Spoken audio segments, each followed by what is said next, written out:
Welcome. If you want to get live wallpaper on your LG K52, at the first you have to go for the Play Store, tap on search pool and type Magic Fluids.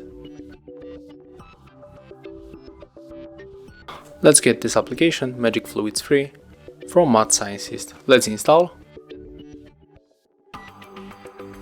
Right now let's open.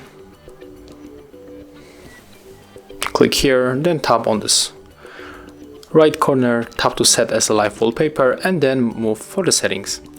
And we can of course customize here a lot of things. As you can see, we can start from change the quality, also from their input and paint options. So if you have enough time, just try all of these options. You will be surprised how many things that we can change. But for me the most important thing is to set the best theme of this wallpaper. So I'll go for this one. It's my favorite. Then just go back and click apply. We can also apply this one on the lock screen.